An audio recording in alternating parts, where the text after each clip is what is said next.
Hi guys! Welcome back to my channel. For today's video ay pag-usapan natin ang isang utang loan application na kung saan ay pwede daw tayo makapag-loan ng 2,000 up to 10,000 po. So, with the 1ID ay pwede na tayong makuha ang loan na ito. So, kung interesado ka sa video ito, sa akin magre-review ay keep on watching, mag-subscribe and mag-thumbs up na rin para ma-update ka sa coming videos and tutorials. Hi there guys! So there you go, magre-review nga tayong isang utang loan application na kung saan ay pwede daw tayong makapag-loan up to 10,000 pesos na ang loan term nito is up to 180 days guys. So ang loan application na ito or lending application ay si Mabilis Cash. Ayan, silalagay ko yung mga screenshot dito, mga patunay na nire-review natin siya, okay? Para no bashing, ganun. Okay, so, yun na nga, at nakita ko sa isang advertisement, si Mabilis Cash. So, gusto ko siyang i-review para din sa inyo guys, para sa mga nagpaplanong itry si Mabilis Cash. Kasi sabi nila, mabilis daw siyang mag-reject or mabilis ba siyang mag-payout, ganyan, okay? Ang Mabilis Cash guys is nadadownload siya sa Google Play Store. So, punta tayo sa ating Google Play Store and hanapin natin si Mabilis Cash. Okay, so lalagay ko yung logo dito, ayan, or screenshot. Si Mabilis Cash ay powered by Mali Lending Corporation. Okay, so bago natin i-process or bago tayo mag-process ng loan, isitignan muna natin kung ano ba ang meron kay Mabilis Cash. Okay? So, sabi dito about this application. Okay? How to apply. So, kailangan daw ng isang mobile phone number, mag-fill up ng form, and release in 24 hours. Okay? So, let us see later kung talagang nga bang 24 hours ay magre-release na sila. Okay? So, sabi dito, related information, credit limit up to 10,000, from 2,000 to 10,000 pesos. So, yun ang sinabi ko kanina, up to 10,000 pesos. And, loan term nito is 91 days and 91 days to 180 days. And, no transaction fee, mababa ang kanilang interest. And, late fee is 1% of outstanding amount due, and etc. So, lalagay ko na lang yung screenshot dyan. Okay? Alright, so sabi dito na ang Mabilis Cash ay registered sa SEC registration with the registry number of CS2019-07662. But hindi lahat po ng registered kay SEC is okay siya. So, i-review natin kung okay ba talaga si Mabilis Cash. Okay, there you go. So, install natin si Mabilis Cash and ay makikita natin dito yung what's required. So, i-required nila ang ating information or ang ating camera, ang ating location, contacts, SMS, devices. Okay? So, kailangan nila yun guys. And kailangan din pala na ID are UMID ID, driver's license, SSS ID, TIN ID, postal ID, passport ID, PRC, voters ID, and the national ID.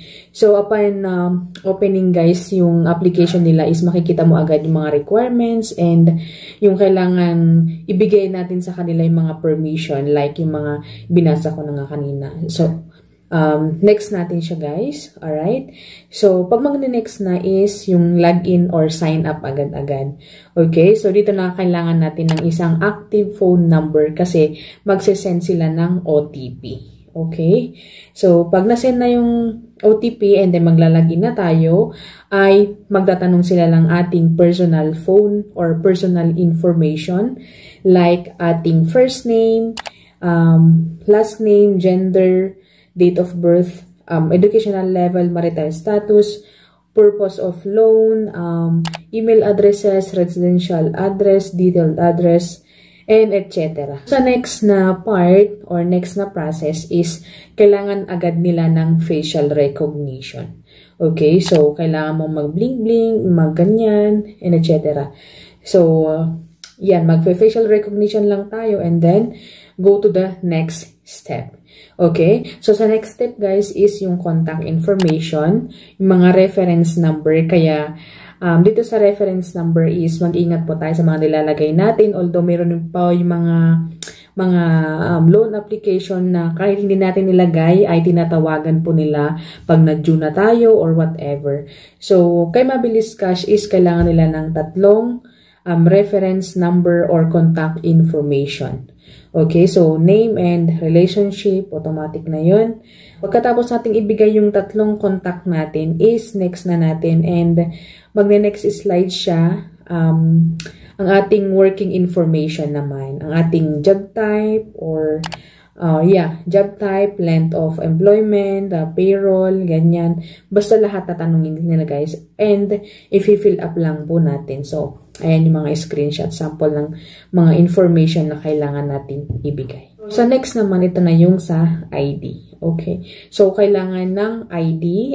Sinabi ko na kanina yung mga require na pwedeng valid sa Mabilis Cash. Okay? So, ID type and then ID number, ID photo, front and back, and then next. Nung nag-next na guys is familiar yung taong tumatakbo dito guys. Nire-review ko na dati pa yung tumatakbong tao. Kung naalala nyo sa mga review ko noon, yung past review ko, si Peso Agad guys.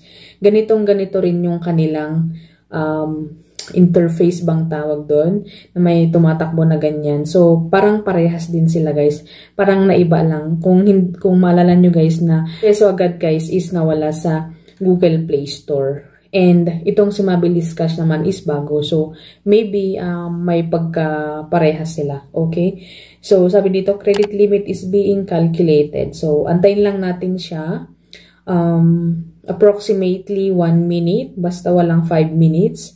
And then, ipapakita na ang maloloan natin. Okay? So, sabi nila sa iba, mabilis daw siyang mag-reject. May mga review din naman na may binibigay si Mabilis Cash. Pero sa akin guys, okay, this is honest review or honest na pagre-review nga kay Mabilis Cash. So, yan yung screenshot guys na aking marireceive daw is 300 pesos. Okay? So, sa lahat-lahat po ng aking ni-review, lahat po ng aking in-applyan ng mga loan application, lending application, ay itong si Mabilis Cash po ang pinakamababa na loan or aking matatanggap na credit limit. Sabi dito, payable in 15 days. Yan. So, 15 days po na pwede natin silang bayaran. Not unlike yung mga iba na 7 days. Siguro hindi ko alam kung tataas pa to o hindi. Pero, hindi ko na siya na-try. Hindi ko na winidraw kasi 300 pesos. And sabi dito, pag first term or 2 term mo siyang bayaran. So, first is, kunyari pag nakuha ko siya ngayon is magbabayad ako sa May 24 ng 195 pesos. And then sa August 8 naman is 195 pesos. So, do the math guys. Parang meron siyang 90 pesos na dagdag. Ganyan. Basta ganun. Okay. So, meron din silang one-term payment. Okay. So, yung 300 po na binigay na loan limit sa akin is meron silang dagdag na 45 pesos na babayaran ko to sa May 24. Okay. 345 yung babayaran ko. So, 45 pesos yung nadagdag na interest siguro or whatever. Wala naman silang computation dito. Hindi mo makikita yung mga computation. So, yun ang aking karanasan kay Mabilis Cash na although na-approve ang aking loan pero napakaliit na 300 pesos.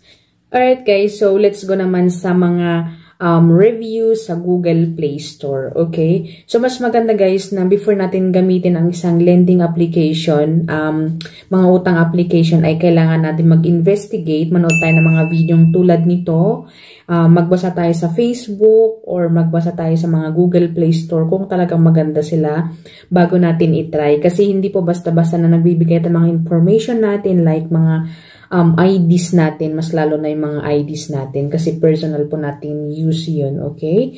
So, okay, so let's go on to the review sa Google Play Store. Ito yung mga ilan sa mga 5 stars sa Mabilis Cash, okay? Sabi dito, I love this app, so easy to fill up My approved amount is 1.5. No processing fee. They send me through GCash. They split my payments into 4 times in 2 months. Wow. My total payments is 2,400. Reasonable enough. Thank you. Okay. Second naman dito is, I'm extremely glad for the Mabilis team because they increased the loan amount. This is amazing app and the money was disbursed in under a minute. Okay. Third one is I just got approved 3K and got it full amount on my wallet or e-wallet. No hassle on applying. You just have to patiently waiting for the disbursement. You have the option of 2, 3, or 4 terms payment. Okay, so yun po yung mga reviews ng mga iba. Siguro na-try nila or kung hindi sila dummy account, kung na-try talaga nila. Kasi minsan may mga dummy account din na gaganito, naglalagay ng mga comments. Okay, so next na 5 is newest best loan app. Newest best loan app with the lowest interest and no fee. They are just approving small amount in first loan, but after you pay, you can reloan with a higher amount. So siguro yung 300 ko magiging 1.5, ganon, hindi natin alam. Okay, next one is ito na yung kaparehas ko, guys. So let's see kung ano yung kanyang review. First loan was approved 300 pesos and payment for 15 days, which is okay. Unlike the other application, that's 7 days only. So, yun naman ang maganda dun, guys. 15 pesos or 15 days po nating bayaran yung utang loan kay Mabilis Cash. Siguro, so, pinag-iisipan ko kung itry ko yung 300 pesos para pag magbayad ako is kung magkano kaya yung next na payment. So, abangan nyo na lang, guys, sa channel na ito, guys, kung anong mangyayari, kung itutuloy ko ba. In case itutuloy ko, lalagyan ko ng video para makita din natin. And kung anong mangyayari kung magsa-second loan na po ako, kung tinaas ba yung credit limit or hindi. Hindi naman natin palampasin yung 1 star.